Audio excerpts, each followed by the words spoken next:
Barakatah Yahweh, Barakatah Yahushua, Barakatah Yahweh, Barakatah Yahushua, Bahashem, Rakakwadash. Double honor to the apostles, the elders. Salutations to you, sincere brothers, teaching in truth and in sincerity. This lesson will be entitled Drops of Blood Falling to the Ground. Lord, will you are edified. From the solemn assembly aspect to the celebratory and festive aspect, which are all there in the scriptures. I want to make sure that's clear. Yes, you're supposed to keep a solemn assembly, but also it's called, the Bible calls that a festival. So it's still a time to get festive. Okay, I want to make sure that's clear. According to what standard? Because we say, in the name of Yahweh, Bahashem, Yahushua. Okay? Yahushua is the highest standard. And the way he carried himself on earth, if the Spirit is working with you, you must attempt to do the same. Okay? Yahushua conducted a small, serious assembly regarding the Passover. He was not partying. He did not feel a fucking sense of mirth. Okay? He was under extreme stress. He had intense anxiety, ongoing worrying. Okay? And we're going to prove that through the spirit of Yahweh Ba'ashem Yahushua in this lesson. Drops of blood falling to the ground. Okay?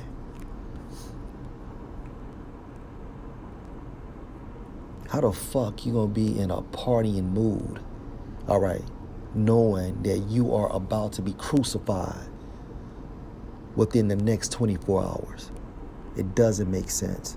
And niggas will do any fucking thing to justify themselves. When you go into that term justify, it means what? To make yourself righteous. Hebrews 12:2. Looking unto Yahushua the author. Author in the Greek means what?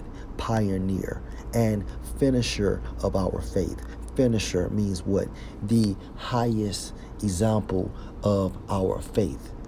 It's not Josiah and the way he conducted the Passover, and it's not Hezekiah and the way he conducted the Passover. It's Yahushua. We say in the name of Yahweh Ba'ashem Yahushua. Point blank fucking period. Who for the joy that was set before him endured the cross. Okay? And like I stated before, leading into the events of the cross, Yahushua was suffering from a mental standpoint as well, despising the shame, and is set down at the right hand of the throne of the Most High. Not Hezekiah and not Josiah. Yahushua is classified as the author and finisher of our faith, and you can't get around this.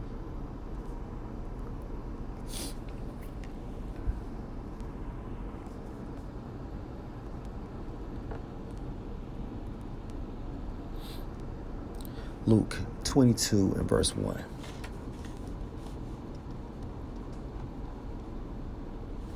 Okay, and also if you are on a computer, at the beginning of the chapter it states, preparing the Passover. Luke 22 and 1. Now the feast of unleavened bread drew nigh, which is called the Passover, and the chief priests and scribes sought how they might kill him, for they feared the people. Then entered Satan into Judas, surnamed Iscariot, being of the number of the 12. And he went his way and communed with the chief priests and captains, how he might betray him unto them. And they were glad and covenant to give him money. And he promised and sought opportunity to betray him unto them in the absence of the multitude.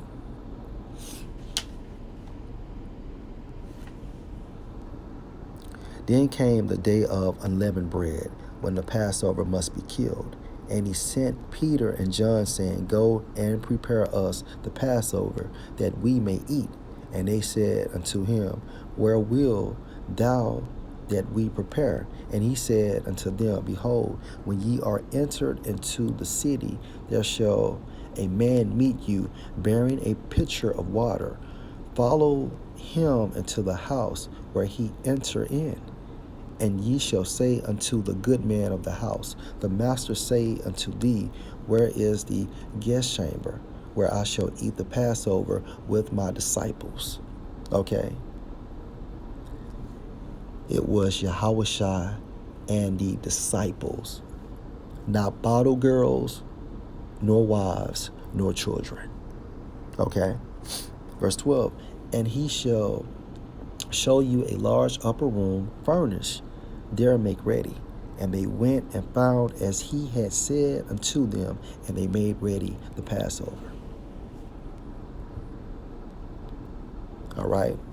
Like I stated earlier, if you're on a computer, right before verse 14, it states the Lord's Supper. Okay. And when the hour was come, he sat down, and the 12 apostles with him. And he said unto them, With desire, I have desired to eat this Passover with you before I suffer. Let's read that again. And he said unto them, With desire, I have desired to eat this Passover with you before I suffer. Going into the events leading into the crucifixion and the crucifixion in itself. Ain't no way in the world Yahushua would have been here this time around in the flesh and been in a party spirit. And it's simple. For I say unto you, I will not any more eat thereof until it be fulfilled in the kingdom of the Most High. And he took the cup and gave thanks and said, Take this and divide it among yourselves. For I say unto you, I will not drink of the fruit of the vine until the kingdom of the Most High shall come. And he took bread and gave thanks and brake it and gave unto them, saying, This is my body, which is given for you. This do in remembrance of me. Likewise, also the cup after supper, saying, This cup is the New Testament in my blood, which is shed for you. But behold, the hand of him that betrayed me is with me on the table. And truly the Son of Man go as it was determined. But woe unto that man by whom he is betrayed. And they began to inquire among themselves, which of them it was that should do this thing. All right. So where was the festival mood within this chapter? Yahushua and the disciples were in a serious fucking mindset. Okay.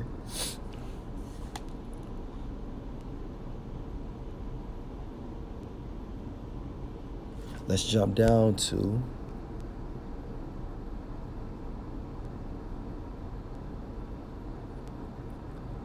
Luke chapter 22, verse 39. And if you're on a computer, it reads, before this verse, the Garden of Gethsemane. Okay. And he came out and went, as he was wont, to the Mount of Olives, and his disciples also followed him. And when he was at the place, he said unto them, Pray that ye enter not into temptation. And he was withdrawn from them about a stone's cast, and kneeled down and prayed, saying, Father, if thou be willing, remove this cup from me. Nevertheless, not my will, but thine be done. Do you see the mood Yahushua was in? He was asking our Father Yahweh for an alternative route. Okay? Where is the mirth within this incident? Riddle me that. Verse 43, and there appeared an angel unto him from heaven, strengthening him, okay, building him up in the spirit. That angel did not instruct Yahushua, hey, let's go party. Let's have a drink. Okay. Verse 44, and being in an agony, he prayed more earnestly, and his sweat was as it were great drops of blood falling down to the ground. All right. This is a case of severe anxiety, ongoing worrying, and this fulfills prophecy.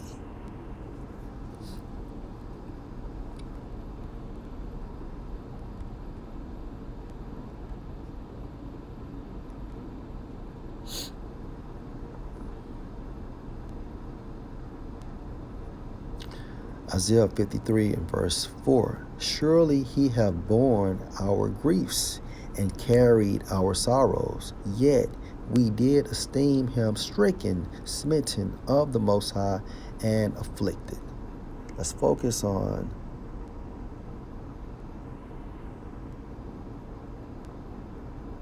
I want to focus on sorrows.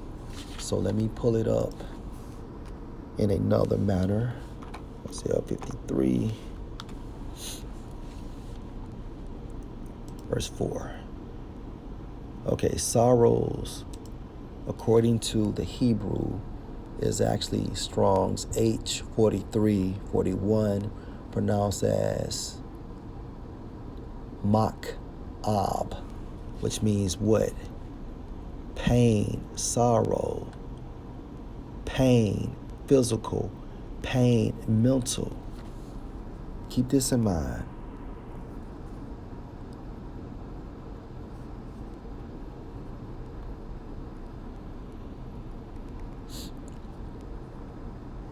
Luke 22, verse 44.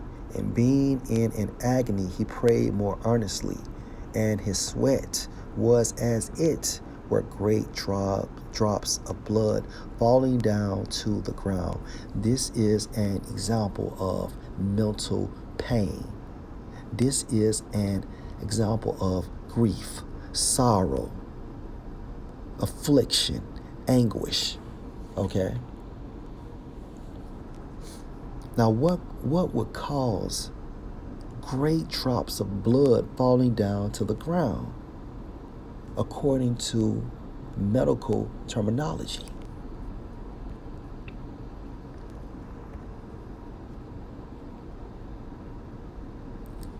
My source, medicalnewstoday.com, and this article is entitled Hematidrosis, Can People Sweat Blood? This article was published on the 26th of August, 2017. And it states, mythology and religious texts are full of stories of leaders and heroes sweating blood. This phenomenon is not just fantasy, however, but very real, as well as bloody sweat. People can ooze blood from their eyes, nose, and other mucous membranes in a condition known as hematidrosis.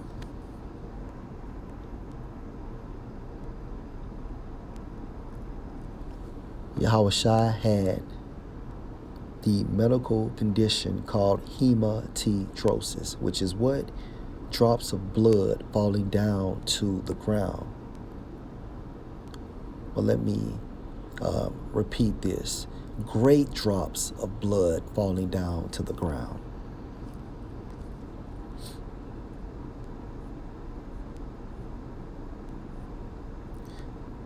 Facts on hematidrosis. Fast facts. Hematidrosis remains mysterious due to its rare occurrence. Hematidrosis is so rare that studies on it usually focus on a single case. Research suggests that tiny blood vessels that cause blood sweat are more likely to rupture under intense stress. The stress can be physical, psychological, or both. Treatment depends on the underlying cause. Okay, let me go back. Research suggests that tiny blood vessels that cause blood sweat are more likely to rupture under intense stress. The stress can be physical, psychological, or both.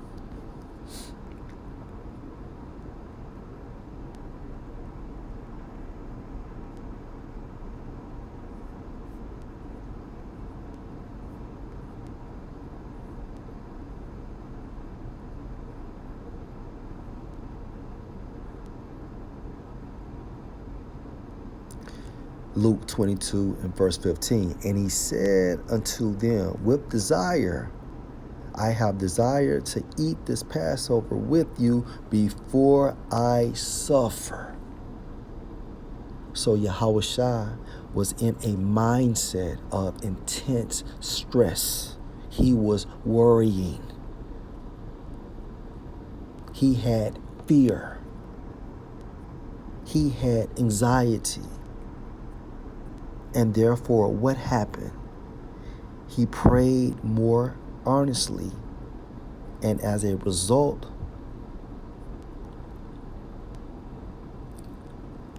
great drops of blood fell down to the ground.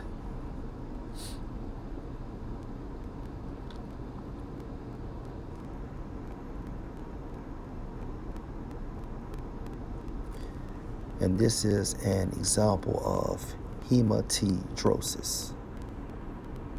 As you can see, the blood on this person's face that ran down to her or his cheeks. Cheek.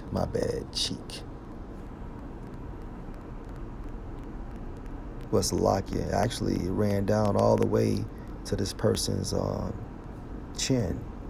Okay? But you can see the blood on this person's chin.